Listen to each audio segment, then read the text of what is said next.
అరవింద సమేత చేశారు కదా, అది block buster hit. So director గారి గురించి ఏం చెప్తారు? త్రివిక్రమ్ గారు ఫుల్ చిల్డ్ అవుట్ అండి.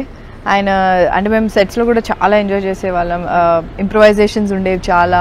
ఆయన నువ్వు నార్మల్గా క్యాజువల్గా నువ్వు ఎలా చేస్తావు అలా చేసేసే ఈషా అన్నారు. So he doesn't have any restrictions, ఆ పర్టికులర్గా ఇలాగే చేయాలని ఏం లేదు. సో ఆయన మన మేనరిజమ్స్ని అబ్జర్వ్ చేస్తారు అనమాట. Like how you talk, how you చేతులు జెస్చర్స్ ఎలా ఉంటాయని చెప్పి ఇది బాగుంది ఇలా చేద్దాం అని. So is very fun to work with. Yeah. NTR గారు హీస్ వెరీ ఎనర్జెటిక్. అంటే అంత ఎనర్జీ ఎక్కడి నుంచి వస్తుంది నాకు ఇప్పటికి. I mean he's a very good actor and off camera on camera కూడా he's very much high on energy every time. చాలా ఎనర్జెటిక్. యా.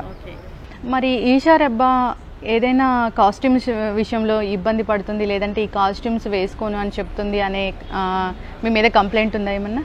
మీరు చెప్పాలి, అది నేనైతే ఎప్పుడు చెప్పలేదు అలాగా.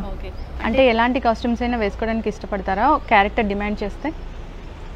నేను స్టోరీ విని ఆయన చెప్పి ఆ స్టోరీ నాకు ఒకటి చెప్తారు కదా, సో దాన్ని బట్టి అదేంటంటే డిస్కస్ చేస్తారు. ఆబ్వియస్లీ ఎనీ కాస్ట్యూమ్ అండి, ఇలా అనుకుంటున్నాము ఈ క్యారెక్టర్ ఇలా ఉండాలి, ఈ కాస్ట్యూమ్స్లో కనిపించాలి, పలానా డ్రెస్ వేసుకోవాలి, ఇది అన్నది director and actor they talk. So ఏదైనా మీకు అలాంటివి స్విమ్ సూట్ వేసుకోవాలన్నా అలాంటి క్యారెక్టర్స్ మీకు వచ్చాయనుకోండి, తప్పనిసరిగా ఆ సీన్లో ఆ స్విమ్ సూట్ వేసుకోవాలనుకోండి, మీరు వేసుకొని అని చెప్తారా లేదంటే ఓకే చెప్తారా? అది నేను స్టోరీ విన్న దాన్ని బట్టి. ఈ బ్యూటిఫుల్ ఈషా రెబ్బాకి విలన్ క్యారెక్టర్ వస్తే డెఫినెట్గా చేసే. అన్ని క్యూట్ బబ్లీ రోల్సే కాదు కదా, నెగిటివ్ షేడ్స్ కూడా అమ్మాయిలు ఉంటారు, చాలా క్యారెక్టర్స్ ఉన్నాయి రియల్ లైఫ్లో కూడా అలా ఉన్నారు. So why not.